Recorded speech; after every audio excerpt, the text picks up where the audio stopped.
Oh, hi. I almost didn't see you there. That was a really dorky introduction. I'm just really tired of just saying hello, art historians. But anyway, let's get right into Module 10. I am so excited to talk about this unit. There are some of my favorite works of art within this module right now that I am super pumped to share with you. So we are in Module 10. This is 19th century Europe part 3, as well as modern Europe part 1. So this is 19th century part 3, 10.01 post-impressionism. We have 6 core works and 5 supplemental works, with a date range of around 1886 to 1905, and all of these works are really focused and concentrated in France, and that is really where post-impressionism was pioneered. Lots of familiar works happening here that I absolutely love.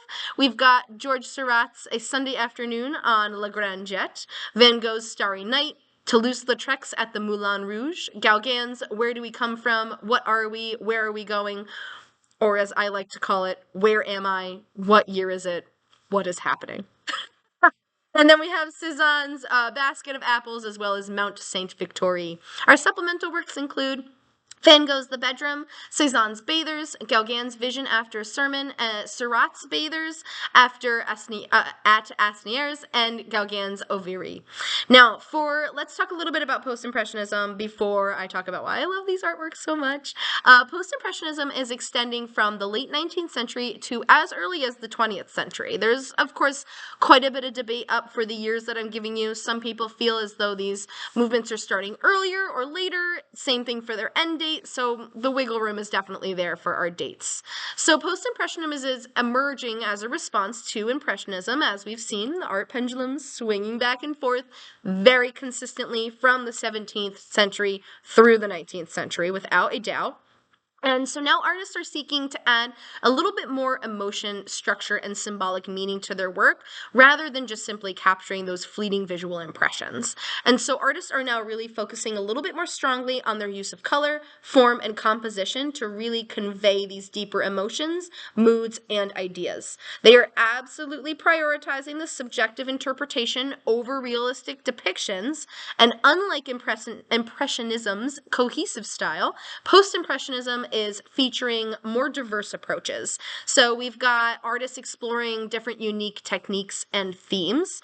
This period of time is also including structural styles like those of Cézanne, as well as more expressive and emotional styles like those of Van Gogh. So there's definitely a little bit of wiggle room for approach and technique in regards to just within Post-Impressionism as a movement within itself.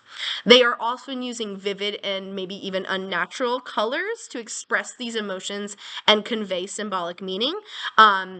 However, they are very strongly influenced by color theories with a little bit more of a personal interpretation here. Post-Impressionism is absolutely laying the groundwork for later art movements, including Expressionism, Cubism, and Fauvism, which we'll talk about very soon, due to its focus on a little bit more of the abstraction, emotional depth, and the ability to include experimentation. So artists are using a variety of techniques. They are often using pointillism, thick expressive brushstrokes, geometric forms, and definitely focusing on symbolism and spirituality. So post-impressionism certainly marks a shift towards modern art, as artists are seeking to express individual perspectives and emotional depth, which is absolutely paving the way for abstraction and the avant-garde movements of the 20th century. So taking a look at some of those works that I listed earlier, Seurat's piece is one of my favorite. It is featured on my Discover credit card. If you have Discover, you can choose what background you want, and I highly recommend grabbing that piece of art so you get to look at art every single day, and anytime you make purchases, which for me is every single day. Van Gogh's Starry Night is one of my absolute favorite pieces. If you take a look at the Carpino corner again, you'll see that I had the opportunity to go to the Van Gogh Immersive exhibit. Starry Night in particular, I know it feels a little, I don't know, overrated at this point, and I have gone through my phases with Starry Night. I love it as a piece. Then it gets a little exhausting because it's the only one anyone ever knows, and there is, of course, plenty of amazing artwork that we need to study. And then I come back around to it again, and I love it, and then I'm kind of over it. And at this point in time, I have found my peace with Starry Night and my true love for it. If you look at a little bit more of Van Gogh's writing and the letters he would write to either in his journal or to his brother very constantly, he describes this feeling of being so amazed and spellbound by what he calls the electrifying vastness of the universe. And I don't know if anybody has ever had this moment.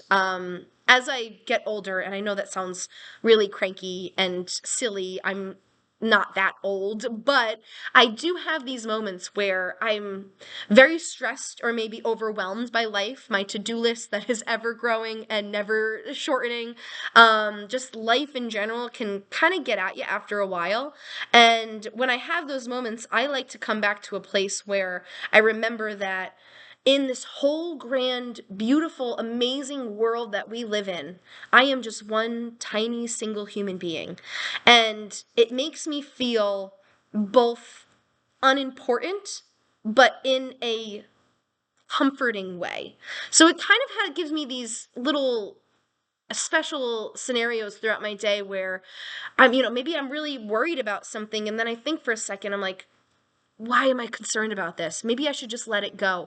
And it does really help me move through some of the anxieties that like I personally go through. And so when I look at Starry Night, that is the feeling that I get of just being so small in this grand landscape of sky and stars. And I can't imagine the mental turmoil Van Gogh must have been going through. He himself suffered through many different events in his life and different mental illnesses that affected him in many very intense ways.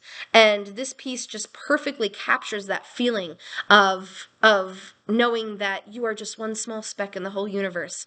It makes me feel so special, and it makes me feel so unspecial. And that's a really nice place to be sometimes. Sorry, I just got really deep right there. I really love that work of art. So, of course, we have Toulouse-Lautrec at the Moulin Rouge. I love the movement and the colors he includes. Gauguin's kind of a little bit of a sadder fellow. As we saw, he did Journey to Tahiti, and he didn't like it, and this piece is definitely not any more positive. So keep that in mind as you look at it. Cézanne is one of my favorites. I did get the chance to see one of the many versions of Mount St. Victoire, so I have that posted to my Carpino corner. Take a look also as well at the picture from the immersive exhibit of Van Gogh. There was a 3D recreation of the bedroom that I thought was really fantastic. And so I think that takes care of it for Post-Impressionism for the first half of Module 10, and I'll see you back here very shortly for the second half. Bye, everybody.